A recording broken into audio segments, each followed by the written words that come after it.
श्री राधे राधे। तो ब्लॉग की शुरुआत हो चुकी है। पंजीरी भुंज रही है। पंजीरी होती है आटे की जो कथा में काम आती है। तो मुझे कराना है अपने देवताओं के स्थान पर पूजा कथा बहू बेटे के साथ में, क्योंकि उनकी शादी की अभी कथा गांव में देवताओं के स्थान पर नहीं हुई थी। तो आषाढ़ का महीना चल रहा है और नवरात्रि का पावन पर्व चल रहा है। तो मैंने सोचा मैं कथा कराऊं। तो मैंने स्कूल से छुट्टी ले ली थी और खाना बनाने में जुट गई, क्योंकि गांव में अब कोई ज़्यादा नहीं रहता है तो सुविधा भी नहीं है कि वहाँ पर हम खाना बना सके। तो घर से ही खाना बना करके मुझे ले जाना पड़ा। 30-35 लोगों का खाना था। तो सुबह मैं जल्दी उठ गई थी और पंजीरी मेरी तैयार हो गई है। और मैंने यहाँ पर घी की पूड़ियाँ और पुए बना करके रेडी करने थे। तो सब धीरे धीरे तैयार कर रही हूँ। और ये यहाँ पर मैंने पुए का आटा लगा के रख दिया था गुड़ में, और पूड़ियाँ उनकी बन गई थी। तो मैंने सबसे पहले पूजा का सामान तैयार किया। उसके बाद मैंने सोचा खाना का तैयार करूँगी। तो इंडक्शन पे मैंने आलू बॉईल करने रख दिए थे। और आप सभी को पता है कि ज़्यादातर भिंड साइड में या मैं तो अपनी तरफ ही बता रही हूँ कि कद्दू की सब्ज़ी बहुत बनती है। मेरी बहू ने तो बोला मम्मी भिंडी बना लो। मैंने कहा नहीं, गांव में भिंडी पसंद नहीं आएगी, तो कद्दू की सब्ज़ी बनाएंगे। तो कद्दू की सब्ज़ी बनाई। तो यहाँ पर पूजा के लिए छोटी छोटी पकौड़ियाँ मैंने तैयार कर दी हैं, क्योंकि सबसे पहले पूजा का सामान ज़रूरी है, तैयार हो जाए जितना। तो यहाँ बज गए थे 6। उजाला आपको दिख ही रहा है, 6 बज चुके हैं। और मैं 4 बजे की उठी थी। बहुत सारा काम करना पड़ा। पहले बाहर दरवाजे पे बाहर जाना पड़ा, पूरा क्लीन करना पड़ा दरवाजे पर, और ओरेन वगैरह डालना पड़ती है जब कोई काम करने आप निकलते हो घर से। तो ये हमारे यहाँ होता है, इसलिए अब मैं आपको बता रही हूँ। तो यहाँ पर कद्दू की सब्ज़ी कट गई है, धो के काट के मैंने रख दिया है। और आलू भी बॉयल हो गए थे, तो आलू को मैंने छील के एक थाली में रख दिए हैं पूरे। और जल्दी काम चल रहा है। तो यहाँ पे मैंने इसकी जब तक ग्रेवी बना दी है आलू की, क्योंकि पूजा पाठ में कभी भी प्याज और लहसुन डलता नहीं है। तो ग्रेवी टमाटर हरी मिर्च की बनाई है और कुछ खड़े मसाले लिए, तो उसको पीस के बनाई है, क्योंकि कभी भी पूजा में हमारे यहाँ प्याज का इस्तेमाल नहीं होता है। इधर मेरी सूजी भी तैयार हो चुकी है, तो बता नहीं पाई, जल्दी धीरे धीरे काम चल रहा है। यहाँ मेरी सूजी भी तैयार हो चुकी है ले जाने के लिए वहाँ पर। और मुझे बनाना थी 3 किलो आटे की पूड़ियाँ। तो जब तक मैंने आटा भी लगा करके नीचे रख दिया था। सुबह का काम बहुत थकावट वाला होता है, तो काम चल ही रहा है, जल्दी हाथ चल रहे हैं। जब तक मैंने अपनी बहू से बोल दिया था कि वो पूजा का सामान लगाएगी, तो बैग लगा रही है, सामान पूरा रेडी करके रख रही है, क्योंकि खाना में अभी वो उसके हाथ धीरे धीरे चलते हैं और मुझे करना था जल्दी काम। तो मैंने कहा खाना मैं बना लूँगी जब तक वो ऊपर की तैयारी करेगी, क्योंकि बहुत सारा सामान गांव जाना था, तो बहुत सारा सामान पैक करके भी ले जाना था। तो वो सारे बैग वो ही लगा रही थी, द्विवेदी भी लगा रहे थे, दोनों बैठ के लगा रहे थे। और मैं खाना में आ गई। तो मैंने कहा जल्दी खाना तैयार हो जाएगा तो समय के पहले निकल जाएंगे, नहीं तो गर्मी, इतनी भीषण गर्मी पड़ रही है, इतनी भीषण गर्मी कि कुछ कह नहीं सकते। यहाँ मेरी कद्दू की सब्ज़ी के लिए ग्रेवी तैयार हो गई है। इसमें हरी मिर्च है, मेथी है और टमाटर पीस के, तो इसकी ग्रेवी तैयार करी है। तो कद्दू भी बना के मैंने 4 गैस है मेरे पास, 4 गैस वाली है, चूल्हे वाली गैस है। और वहाँ पे मैंने सब्ज़ी बना करके आलू की इधर इंडक्शन पे रख दी है। तो ये बन चुकी है। और मेरी चाची सास भी मेरे साथ गई थी, दोनों, उनको भी लेके गई थी। हर जगह मैं उनको साथ में लेके जाती हूँ, क्योंकि मेरी मम्मी तो जा नहीं सकती हैं, तो उन्हीं को ले जाती हूँ, क्योंकि मुझे पूजा पाठ का पता नहीं है, देवताओं की पूजा कैसे होती है। और देवताओं की पूजा हमेशा करना चाहिए। मैं तो ये कहती हूँ हमारे पुरखों का आशीर्वाद ही हमारे ऊपर रहता है, तो उन्हें कभी नहीं भूलना चाहिए। आप कहीं पर भी रहें, लेकिन अपने स्थान पर आकर के, ग्राम स्थान पर आकर के देवताओं की पूजा ज़रूर किया करें। तो यहाँ मैंने घी चढ़ा दिया था और कढ़ाई गर्म हो गई थी। तो पूड़ियाँ जल्दी जल्दी, पूड़ियाँ 3 किलो की थी, तो नीचे बना करके मेरी बहू रखती गई थी और मैं डालती गई थी।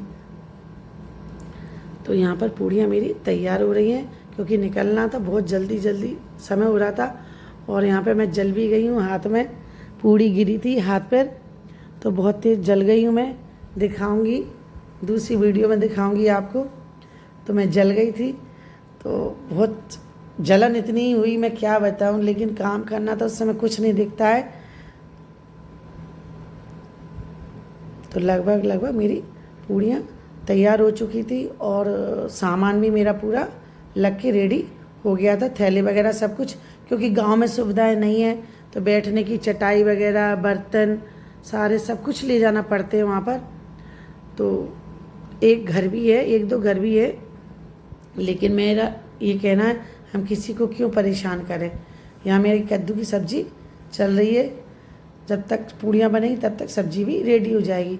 बस यही लास्ट रह गई, बाकी सब बन के तैयार हो गया और मैं तैयार हो चुकी थी। दुबी जी चिल्ला रहे हैं मेरे पे, जल्दी आ। और वो खड़े हैं और गाड़ी में हम बैठ गए और अपने देवताओं के स्थान, अपने गांव कैथोदा के लिए निकल गए। मेरा गांव बहुत अच्छा है और मेरी ससुराल कैथोदा की है और डबरा में हम लोग रहते हैं। और बहू मेरी दूसरी बार जा रही है, पहली बार उसको शादी में ले गए थे, ये दूसरी बार जा रही है। उसको भी बहुत गर्मी लगती है, बोली मम्मी बहुत गर्मी लग रही है। तो मैंने बोला कि अभी पता नहीं है, गांव में पहुंचोगी जब पता पड़ेगा तो गर्मी होती क्या है।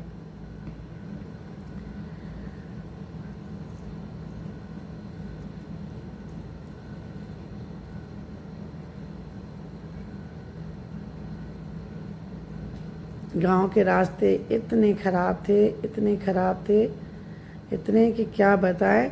ऐसा लग रहा था जैसे वो गाड़ी पूरे उसमें इधर उधर हो रही थी। बारिश के मौसम के कारण रास्ते भी बहुत ख़राब थे। तो पहुंच गए हम अपने गांव, और गांव में ये हमारा घर है। और यहाँ पर दुबे जी ने पूरा सामान निकाल करके कथा का सामान लगा रहे हैं। पंडित जी को बुला लिया है, सारा सामान मैंने यहाँ पर सेट कर दिया था। और क्या क्या लगना है तो गांव में ही ये मेरी ननद है शिल्पी दीदी, और चाची को भी बुला लिया था कि क्या क्या सामान लगना है। और ये मेरी गांव में मेरी बुआ जी का स्थान है, मेरी बुआ सास है, मतलब मेरी बुआ सास नहीं, हमारे सारे परिवार की बुआ सास है, तो उनका स्थान है ये गांव में देवताओं का। और यहाँ मेरी चाची सास आ गई हैं, जो दुबे जी को बता रही हैं क्या क्या सामान रखना है, क्योंकि कथा करने के लिए हमें देवताओं के स्थान पर जाना है। तो पूरा सामान यहीं पर रखा जा रहा है। और मुझे सुहागल भी करनी थी, वहाँ पर खाना भी खिलाना था सभी सुहागलों को। तो वो सामान यहीं छोड़ के सबसे पहले हम जाएंगे अपने देवताओं के स्थान पर पूजा कराने के लिए। तो चाची सारा सामान बताती जा रही थी, यहाँ पर मैं भी आ गई थी। और मुझको, क्योंकि मुझे कुछ सामान पता था, इन्हें मिल नहीं रहा था।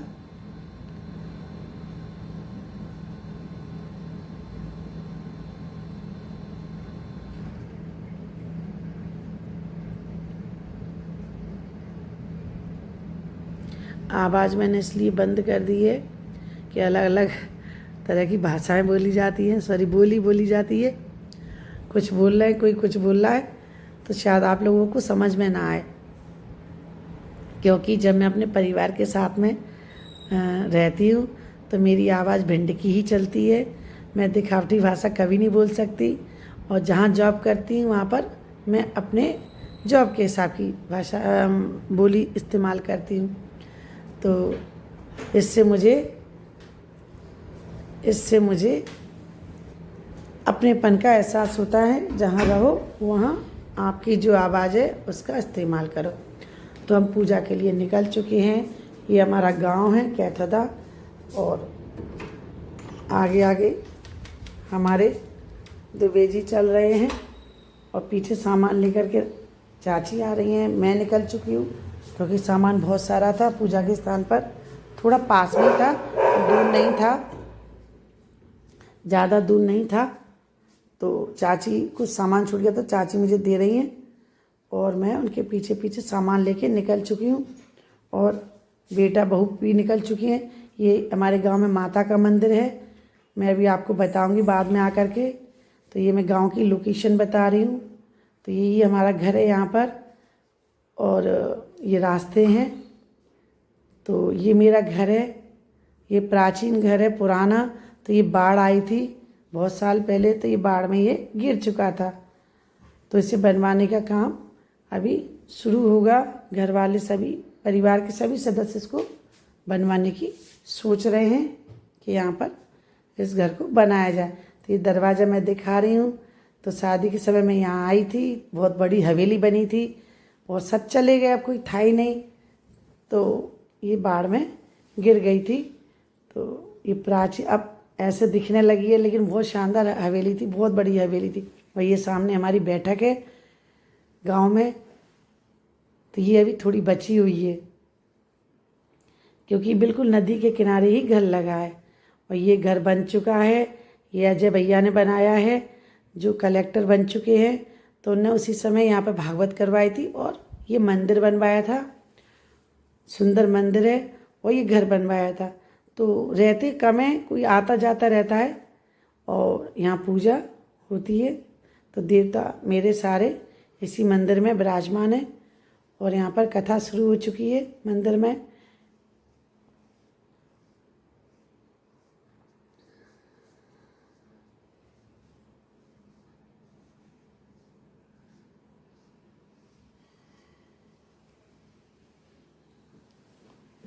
समय समय पर देवताओं की पूजा करना बहुत ज़रूरी होता है।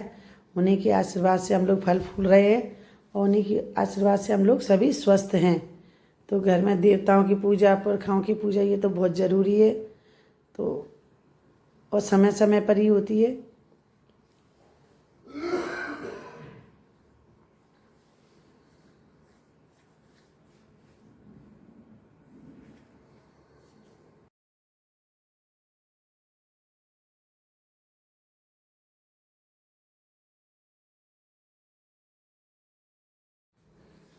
और अंदर पूजा चल रही है और बाहर हम सब लोग बैठे हैं। बहुत ठंडी हवा चल रही है और पूजा हो गई संपन्न और अब हो रही है आरती। सब लोग बाहर बैठे थे, बाहर बहुत अच्छी हवा चल रही थी, चारों साइड पेड़ ही पेड़, पेड़ ही पेड़। बहुत शानदार मौसम लग रहा था, बहुत शानदार। गर्मी भीषण थी लेकिन बहुत घना जंगल टाइप का भी है पीछे, बहुत घना जंगल। ये मैं आपको दिखा रही हूँ और बहुत हवा चल रही थी ठंडी ठंडी। तो यहाँ पे तो महसूस ही नहीं हुआ कि गर्मी क्या होती है। गांव में पेड़ों के हिसाब से गर्मी कम रहती है, लेकिन अंदर सड़कों पे, रोडों पे, घरों में बहुत गर्मी थी। तो ये मैं आपको मंदिर के चारों साइड का बता रही हूँ। ये भोले बाबा का स्थान है।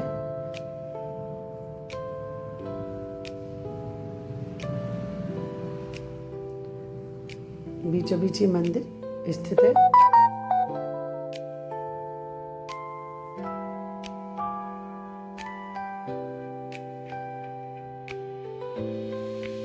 और सारी पूजा संपन्न करने के बाद मैं आ गई माता के स्थान पर।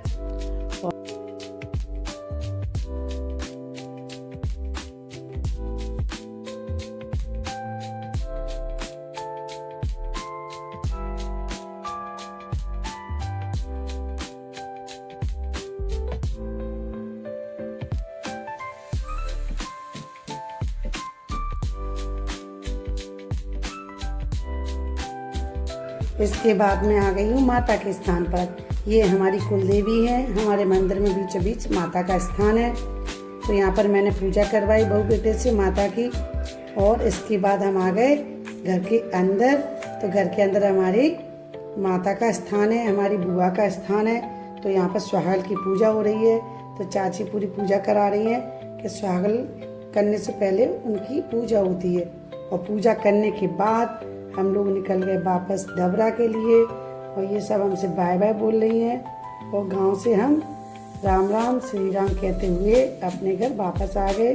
कि माता ने यहाँ से आशीर्वाद लिया और वापस अपने घर आ गए। तो ये मेरा एक ब्लॉग था गांव का। आप सबको कैसा लगा तो आप कमेंट करें, लाइक करें और अपने गांव में हमेशा जाया करें।